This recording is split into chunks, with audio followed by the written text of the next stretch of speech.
சகரியா 5வது அதிகாரத்துல 1வது வசனம் இப்படி சொல்லுது. நான் திரும்பவும் என் கண்களை ஏறெடுத்து பார்க்கையில், இதோ பறக்கிற ஒரு புஸ்தக சுருளை கண்டேன் அப்படின்னு சொல்லி. அப்போ சகரியா தீர்க்கதரிசிக்கு ஆண்டவர் பறக்கிற புஸ்தக சுருளை காண்பிக்கிறாரு. அந்த சுருளின் 2 பக்கத்துலயுமே ஆண்டவரோட சாபம் எழுதப்பட்டிருந்தது. அதனோட ஒரு பக்கத்துல திருடுகிறவனுடைய வாழ்க்கையில சம்பவிக்கிற அழிவை பத்தி எழுதப்பட்டிருந்ததாமா. சுருளினோட மறுபக்கத்துல யாரெல்லாம் பொய்யானை இடுகிறாங்களோ அவங்கள பத்தின அழிவை பத்தின காரியம் எழுதப்பட்டிருந்ததாமா. அப்போ நம்ம வேதத்துல நீதிமொழிகள் 3:33 இப்படி வாசிக்கிறோம். துன்மார்க்கனுடைய வீட்டில் கர்த்தரின் சாபம் தங்கும் அப்படின்னு சொல்லி வேதம் சொல்லுது. அப்போ இந்த இடத்துல இந்த தீர்க்கதரிசி பார்க்கிற அந்த சுருள்ல அந்த சாபம் பறந்துட்டு இருக்குது. இப்ப சகரியா கண்ட புஸ்தக சுருள் பாவம் செய்கிறவங்களோட வீட்டுல தங்கும்படியாக அது பறந்துட்டு இருக்குது. அப்போ இந்த சாபம் அவர்களை அடியோடு நிர்மூலமாக்குற சாப வார்த்தைகள் அங்க எழுதப்பட்டிருக்குது. அந்த புஸ்தக சுருள் திருடனோட வீட்டிலும் அப்புறம் ஆண்டவர் சொல்றாரு, என் நாமத்தை கொண்டு பொய்யான இடுகிறவனுடைய வீட்டிலும் வந்து அவனவன் வீட்டின் நடுவில் தங்கி அதை அதன் மரங்களோடும் கல்லுகளோடும் கூட நிர்மூலமாக்கும்படி அதை புறப்பட்டு போக பண்ணுவேன் அப்படின்னு சொல்லி ஆண்டவர் வந்து சொல்றாரு. இது சகரியா 5வது அதிகாரத்துல 4வது வசனத்துல இப்படி எழுதப்பட்டிருக்குது. அப்போ யார் வீட்டுல அந்த சாப வார்த்தைகள் வந்து தங்குதோ அந்த தங்குற வீட்டுல அந்த வீட்டினோட அந்த காலத்துல எல்லாம் மரத்துல வீடு கட்டுவாங்க இல்லைங்களா?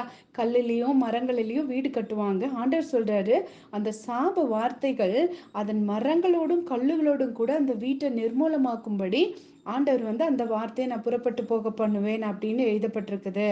அப்ப பாருங்க, அதை பார்க்கும்போது இப்போ சகரியா தீர்க்கதரிசி ஆண்டவர் கூட உறவாடிட்டு இருந்ததுனால ஆண்டவரோட தரிசனத்தை ஆண்டவர் காமிக்கிறாரு, அவர் அதில் பார்க்குறாரு. ஆனால் இப்போ கூட நம்ம கண்ணுக்கு தெரியாம ஒவ்வொருத்தரோட வீட்டுக்கு மேலேயும் கூட இப்படிப்பட்ட புஸ்தக சுருள் பறந்துட்டு இருக்கலாம், நமக்கு தெரியாது. இப்போ நம்ம கண்களுக்கு அப்பால அது பறந்துட்டு இருக்கலாம். ஆவிக்குரிய கண்களினால மட்டும்தான் நம்ம அதை பார்க்க முடியும். அது நம்முடைய வீட்டில் தங்கும்படி நம்ம இடம் கொடுக்கும் போது தான் அதை நம்மள அழிக்க முடியும். நம்ம அதுக்கு இடம் கொடுக்கலன்னா அது நம்ம கிட்ட வந்து நம்மள அழிக்க முடியாது. அதாவது அந்த சுருள் நம்ம வீட்டுல வாசம் செய்யாமல் இருக்கணும்னா, நம்ம அழிந்து போகாம இருக்கணும்னா நம்ம என்ன செய்யணும் அப்படின்னு பார்க்கும்போது வேதம் தெளிவா சொல்லுது. அங்க பொய்யானை இடுகிறவர்களுடைய வீட்டிலும் திருட்டு செய்கிறவங்களோட வீட்டிலும் எழுதப்பட்டிருக்குது. அப்போ பொய் திருட்டு போன்ற கர்த்தருக்கு பிரியமில்லாத பாவ காரியங்களை நீங்களும் நானும் செய்யக்கூடாது. நம்ம வாழ்க்கை விட்டு அதை ஒழிச்சிடணும்.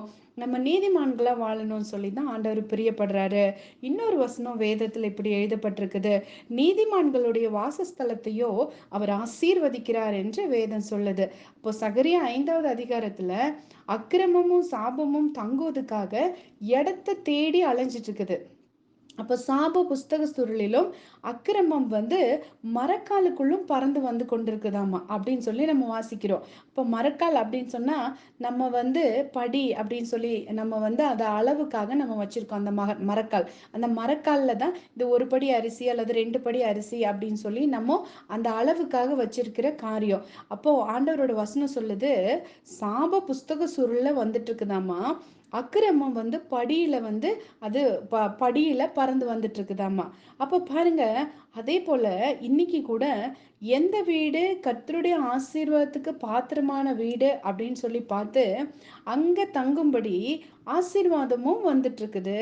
இன்னொரு பக்கத்துல யார் பாவம் செய்யறாங்களோ, யார் ஆண்டவருக்கு பிரியம் இல்லாம இருக்கிறாங்களோ அவங்களோட வீட்டுல வந்து தங்கி அந்த வீட்டை அழிக்கணும்னு சொல்லி, அந்த குடும்பத்தை அழிக்கணும்னு சொல்லி சாபமும் வந்துட்டு இருக்குது. அப்போ இன்னைக்கு நம்ம இருதயமாகிய அந்த வீட்டை நம்ம எதுக்கு திறந்து கொடுக்கிறோம்?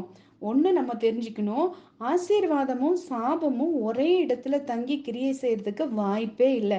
நீங்க தப்பு செய்யும் போது அங்க சாப கிரியை செய்யும்.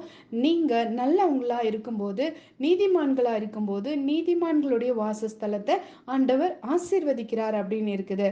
அப்போ நீங்க தப்பு செய்யும் போது சாபமும், நீங்க நல்லது செய்யும் போது ஆசீர்வாதமும் உங்க வீட்டுல வந்து தங்கும்.